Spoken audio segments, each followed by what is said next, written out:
Good morning students. विद्यार्थियों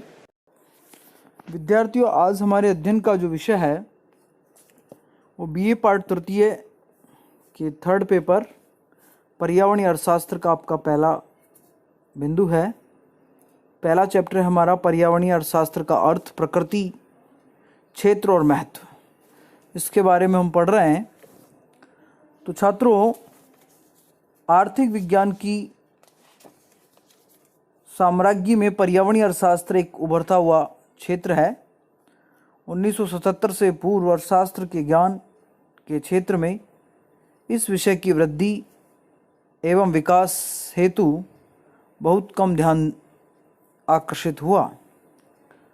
1971 में प्रथम तेल भंडार एवं तत्पश्चात वैश्विक स्तर पर उच्च स्तरीय पर्यावरणीय विघटन ने अर्थशास्त्रियों को पर्यावरण विज्ञान में आर्थिक यंत्र का प्रयोग करने हेतु विवश किया। यद्यपि पर्यावरणीय विज्ञान पर पर्याप्त साहित्य सामग्री उपलब्ध है, परंतु यह पर्यावरण के आर्थिक क्षेत्र को समाहित नहीं करता। छात्रों, इसी प्रकार प्रतिष्ठित व नवप्रतिष्ठित अर्थशास्त्री ने यद्यपि प्रकृति व पर्यावरण के महत्व पर प्रकाश डाला, परंतु उन्होंने अपने सिद्धांतों में इनका समावेश नहीं किया। वर्तमान में वैश्विक स्तर पर यह महसूस किया जाने लगा कि पर्यावरण केवल पादप विज्ञान के अध्ययन तक सीमित नहीं है, अपितु इसके ज्ञान की विभिन्न शाखाएं यथा विज्ञान, अर्थशास्त्र, दर्शन शास्त्र, नीति शास्त्र, मानव शास्त्र आदि हैं। इस प्रकार पर्यावरणीय अर्थशास्त्र का अध्ययन उन सभी घटकों का विस्तृत विवेचन प्रस्तुत करता है जो अर्थव्यवस्था को प्रभावित करते हैं। साथ ही छात्रों, इन घटकों के उन प्रभावों की व्याख्या भी करता है जो वर्तमान एवं भावी पीढ़ी के लोगों के जीवन को प्रभावित करते हैं, अर्थात सतत विकास की महत्ता को भी स्वीकार किया जाता है। पर्यावरणीय अर्थशास्त्र के विस्तृत अध्ययन हेतु आवश्यक है कि इसके पूर्व पर्यावरण का अर्थ समझ लिया जाए। तो छात्रों, यहाँ आपको गौर करना है पर्यावरणीय अर्थशास्त्र का अर्थ या पर्यावरण का अर्थ, मीनिंग ऑफ एनवायरनमेंट। अंग्रेजी भाषा के शब्द एनवायरनमेंट का हिंदी रूपांतरण शब्द पर्यावरण है, जिसका शाब्दिक अर्थ होता है आसपास का वातावरण या पड़ोस का वातावरण। छात्रों, पर्यावरण शब्द परि एवं आवरण की संधि से बना है। पर्यावरण शब्द दो शब्दों से मिलकर बना है, परि प्लस आवरण। परि व आवरण की संधि से बना है। परि शब्द का अर्थ होता है घेरा, चारों तरफ। आवरण का अर्थ होता है हमारे चारों तरफ, अर्थात ऐसा घेरा जो हमारे चारों ओर है, जिसने हमें चारों ओर से घेर रखा है। पर्यावरण का सामान्य अर्थ किसी स्थान विशेष में मानव के आसपास उन भौतिक वस्तुओं के आवरण से है जिनके द्वारा वह घेरा रहता है। इस प्रकार जल, थल, नभ तीनों में प्राकृतिक अथवा अप्राकृतिक रूप से उपस्थित सभी अवयव पर्यावरण का ही भाग हैं, चाहे वो प्राकृतिक हों या वो गैर प्राकृतिक हों। जितने भी संगठक बने हुए हैं, कंपोनेंट्स बने हैं, वो सभी पर्यावरण का हिस्सा है। जैविक मंडल, स्थल मंडल, जल मंडल, ये सब पर्यावरण के भाग हैं। छात्रों, पर्यावरण के संदर्भ में अनेक विद्वानों ने अपनी अलग अलग परिभाषाएं दी हैं। पर्यावरण शब्द को समझने हेतु पर्यावरण संबंधी परिभाषाओं का उल्लेख हमें करना होगा। तो हम यहाँ सबसे पहले ऑक्सफोर्ड स्टैंडर्ड डिक्शनरी, ऑक्सफोर्ड जो डिक्शनरी है उसकी यदि हम चर्चा करें तो उसके अनुसार पर्यावरण क्या है। तो देखिएगा, ऑक्सफोर्ड डिक्शनरी के अनुसार पर्यावरण का अर्थ आसपास की वस्तु स्थिति, परिस्थितियाँ या प्रभाव, पर्यावरण के अंतर्गत मानव, जंतुओं या पेड़ पौधों की वृद्धि एवं विकास को प्रभावित करने वाली बाह्य दशाएं, कार्यप्रणाली, जीवन यापन की दिशाएं आदि आते हैं, एवं सभी स्थितियां, दशाएं तथा प्रभाव जो कि जैव तथा जैविकीय समूह का प्रभाव डाल रही हैं, वे सब पर्यावरणीय संरचना में आते हैं। दूसरी परिभाषा है चैम्बर डिक्शनरी के अनुसार पर्यावरण का अर्थ विकास या वृद्धि को प्रभावित करने वाली परिस्थितियां हैं। चैम्बर डिक्शनरी कहती है पर्यावरण का मीनिंग या अर्थ विकास या वृद्धि को प्रभावित करने वाली परिस्थितियां हैं। प्रोफेसर सीसी पार्क के अनुसार यदि अपन बात करें तो इन्होंने पर्यावरण के बारे में कहा है पर्यावरण उन दशाओं का योग है जो मानव जाति को निश्चित समय में निश्चित स्थान पर आवर्त करती है। पर्यावरण उन दशाओं का योग है जो मानव जाति को निश्चित समय में निश्चित स्थान पर आवर्त करती है। प्रोफेसर जर्मन वैज्ञानिक फिटिंग की यदि हम बात करें तो फिटिंग ने पर्यावरण के बारे में कहा है, पर्यावरण जीवों के परिवर्तीय कारकों का योग है। इसमें जीवन की परिस्थितियों के संपूर्ण तथ्य आपसी सामंजस्य से वातावरण बनता है। प्रोफेसर टॉन्सले की बात करें तो टॉन्सले पर्यावरण को कहता है, प्रभावकारी दिशाओं का वह संपूर्ण योग जिसमें जीव रहते हैं पर्यावरण कहलाता है। छात्रों, पर्यावरण की जितनी हम परिभाषा दें उतनी ही कम है। हम भारतीय पर्यावरण अधिनियम 1986 की धारा 2 क के अनुसार भी हम इसको स्पष्ट कर सकते हैं।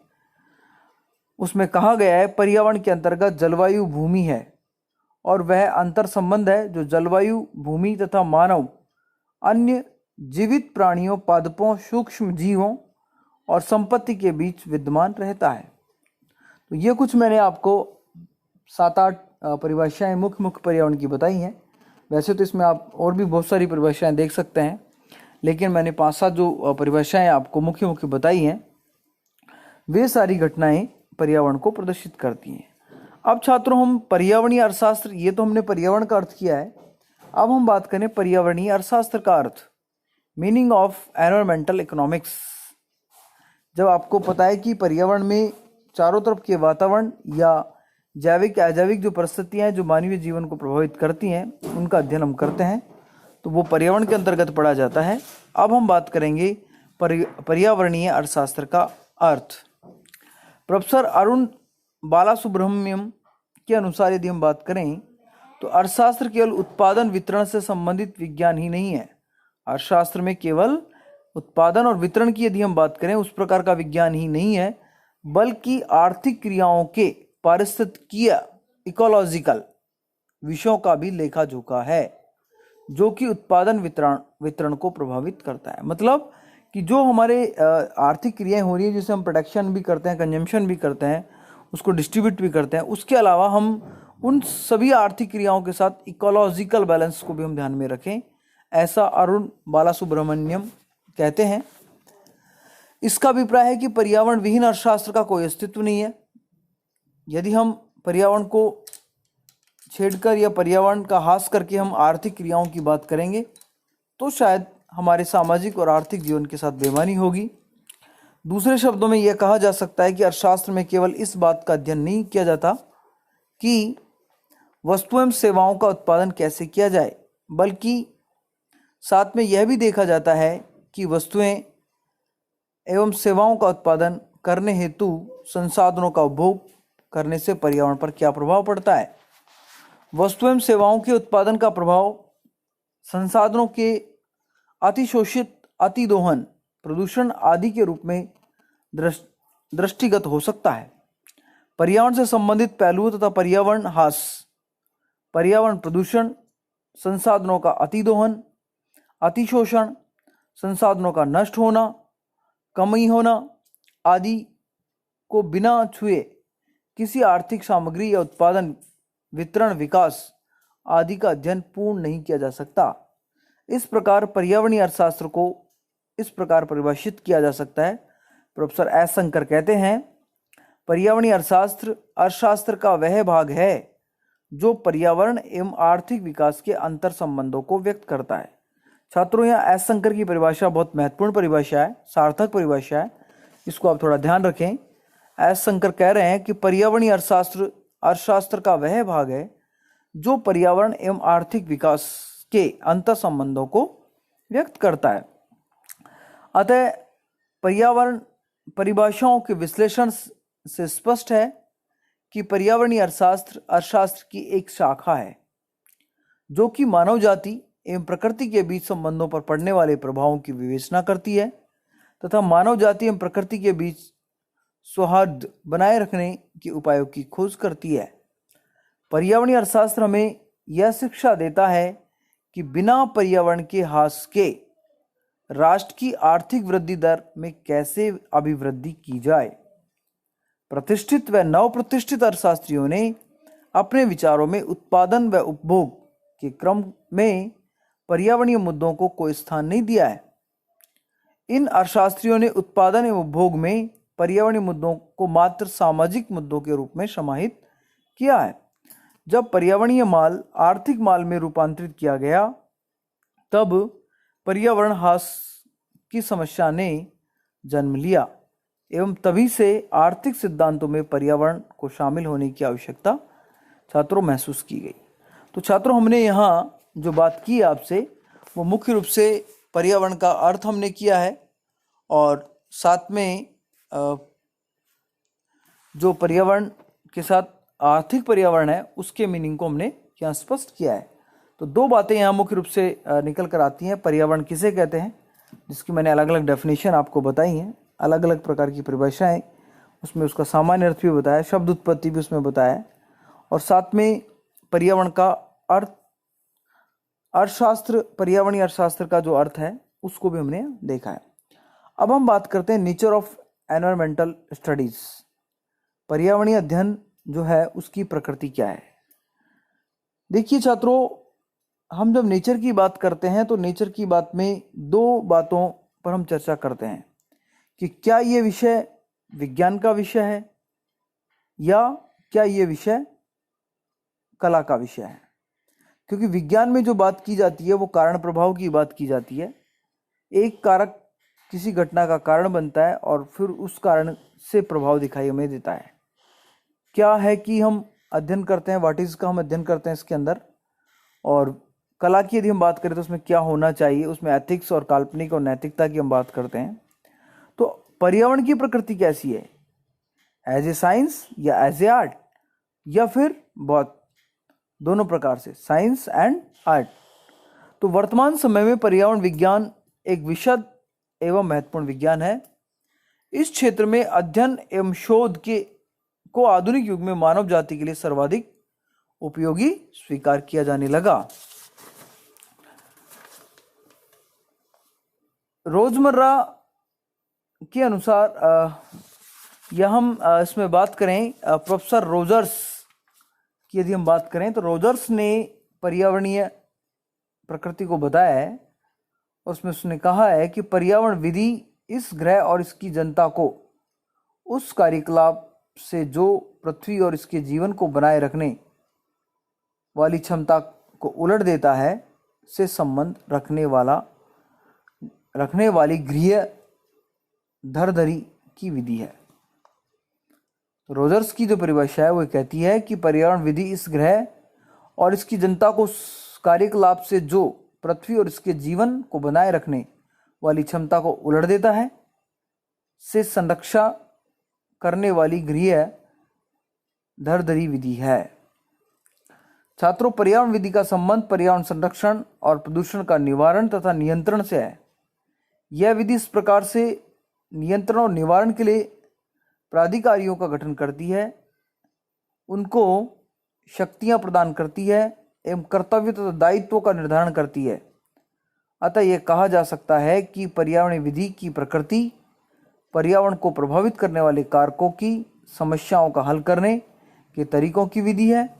पर्यावरण संरक्षण अधिनियम 1986 में दी गई पर्यावरणीय की परिभाषा के अनुसार भौतिक संसाधनों और अन्य जीवित प्राणियों के बीच के संबंध को नियंत्रित करना ही इस पर्यावरण की प्रकृति का कार्यक्षेत्र का भाग है। छात्रों, पर्यावरण विधि का महत्वपूर्ण विषय वायु, जल व मानवीय पर्यावरण है, जिसके अंतर्गत इसका अध्ययन किया जाता है। पर्यावरण विज्ञान की कई शाखाएं, उदाहरण के लिए हम पढ़ सकते हैं पर्यावरण विज्ञान, एनवायरमेंटल साइंस, पर्यावरण प्रदूषण, एनवायरमेंटल पॉल्यूशन, प्रदूषण नियंत्रण, पॉल्यूशन कंट्रोल, पर्यावरण नियोजन, एनवायरमेंटल प्लानिंग, पर्यावरण प्रबंधन, एनवायरमेंटल मैनेजमेंट, और छठे प्रकार की जो है वो पर्यावरण अभियांत्रिक, एनवायरमेंटल इंजीनियरिंग। ये 6 प्रकार की पर्यावरण की शाखाएं हैं जिनको हम अलग अलग तरीके से पढ़ते हैं। पर्यावरण विधि एक विविध आयामी या विविध विषय विद्या है। इसमें अनेक प्रकार के क्षेत्रों का अध्ययन किया जाता है, इसलिए विशेष प्रकार की आयामी या विधा है प्रोफेसर ए गाउडी ने अपनी पुस्तक the nature of the environment, professor A Goudie हुए हैं, उन्होंने एक पुस्तक लिखी है जिसका नाम है द नेचर ऑफ एनवायरमेंट में पृथ्वी के भौतिक घटकों को पर्यावरण का प्रतिनिधि माना है। कुछ वैज्ञानिकों ने पर्यावरण शब्द की उपेक्षा हैबिट या मिली शब्द के प्रयोग में की है, जिसका अभिप्राय भी समस्त पारिस्थितिकी अथवा परिवर्ती से है।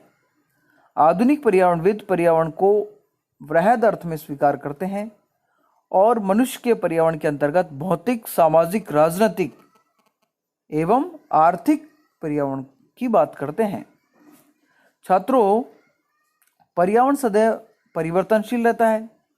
इसके विभिन्न अजैविक घटकों के मध्य जीवों का परस्पर सहवास होता है, क्योंकि पर्यावरण तथा जीव जंतु एक दूसरे से जुड़े हुए हैं। ये जीव पर्यावरण परिस्थिति के प्रति अनुकूलन करते हैं। जीव अनुकूलन करने की पर्यावरण से अनुक्रिया कहते हैं। पर्यावरणीय, जीवमंडलीय, पारिस्थितिकी तंत्र इनसे प्रभावित होता है और पर्यावरण प्रकृति विषय के विकास के साथ साथ परिवर्तन होता रहता है। इसके प्रारंभ में केवल भौतिक संगठनों को शामिल किया गया है, जिसका गाउडी ने पुरजोर समर्थन किया, लेकिन बाद में जैविक संगठनों को भी शामिल किया गया तथा इसमें मानव को केंद्रीय स्थान दिया गया। 20वीं शताब्दी के प्रारंभिक वर्षों में पर्यावरण को जीवों का पारिस्थितिकी अध्ययन माना जाने लगा। पर्यावरण को जीवों का पारिस्थितिकी अध्ययन मानने में प्रोफेसर टॉन्सले का प्रमुख स्थान रहा है और 20वीं शताब्दी के अंतिम दशक में पर्यावरण की प्रकृति में पर्यावरण के भौतिक व जैविक घटकों का सामूहिक रूप से अध्ययन किया जाने लगा तथा इसकी प्रभावकारी दिशाओं का पारिस्थितिक विश्लेषण प्रारंभ हुआ। पर्यावरण में या हम ये कहें कि वर्तमान में पर्यावरण की जो प्रकृति है वो परिवर्तित स्वरूप की ओर अग्रसर रहती है। जिस प्रकार की हमारी भौगोलिक या पारिस्थितिक स्थितियां बदलती हैं, उसी प्रकार पर्यावरण का स्वरूप भी बदल जाता है। तो पारंपरिक स्वरूप के साथ साथ वर्तमान में परिवर्तनों का पर्यावरण की प्रकृति के अध्ययन में समावेश किया जाना आवश्यक है। अब इसमें कौन कौन से तथ्यों को हमने शामिल किया इसके नेचर के अंदर, उनको हमें पढ़ना पड़ेगा। तो इसमें पहला जो हमारा तथ्य है वो पारिस्थितिकी तंत्र है, इकोलॉजिकल सिस्टम है। पारिस्थितिकी तंत्र अंतर्गत मानव जाति एवं पर्यावरण के पारस्परिक प्रभावों के अध्ययन के साथ ही मानव जाति तथा अपनाए गए अनुकूलन तथा रूपांतरण का अध्ययन किया जा सकता है।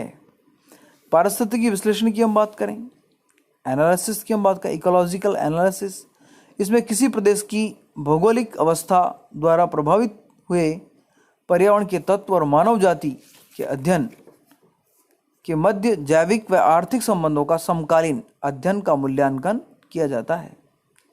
तीसरा इसमें बनता है स्थानीय प्रणाली। एक प्रदेश का पर्यावरण दूसरे प्रदेश की भौगोलिक स्थिति एवं अवस्था को प्रभावित होता है तथा उसे भी प्रभावित करता है, क्योंकि विभिन्न प्रदेश परस्पर स्थानिक संबंध रखते हैं। चौथा जो बिंदु बनता है इसमें स्थानिक विश्लेषण। स्थानिक विश्लेषण के द्वारा किसी भौगोलिक प्रदेश के पर्यावरण की अवस्थिति की भिन्नताओं को समझा जाता है। पांचवा बनता है जैव मंडल का अध्ययन, स्टडी ऑफ बायोस्फीयर। वर्तमान समय में जैव मंडलीय बृहद परिस्थिति तंत्र का पर्यावरण के अभिन्न घटक समूह के रूप में अध्ययन किया जाता है। अगला बनता है इसमें प्रादेशिक सम्मिश्रित विश्लेषण।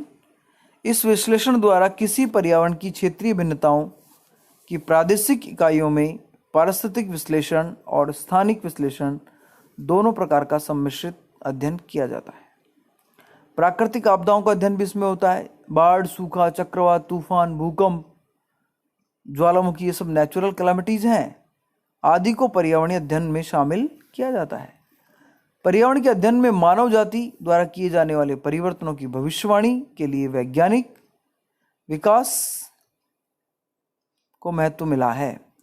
पर्यावरण विधि का कार्यक्षेत्र यदि हम देखें तो इसका कार्यक्षेत्र बड़ा ही व्यापक कार्यक्षेत्र है छात्रों।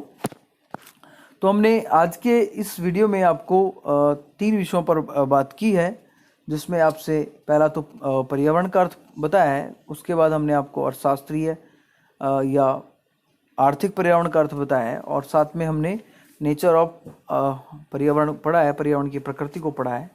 उसमें अलग अलग प्रकार की प्रकृति के स्वरूप को आपको अध्ययन किया है। छात्रों, अगली जो हमारा वीडियो होगा उसमें हम पर्यावरण के कार्यक्षेत्र की बात करेंगे, स्कोप ऑफ एनवायरनमेंट की हम बात करेंगे, उसमें विस्तार से चर्चा करेंगे। आप इसको आसानी से पढ़ें और इसके नोट्स तैयार कर लें आप। धन्यवाद।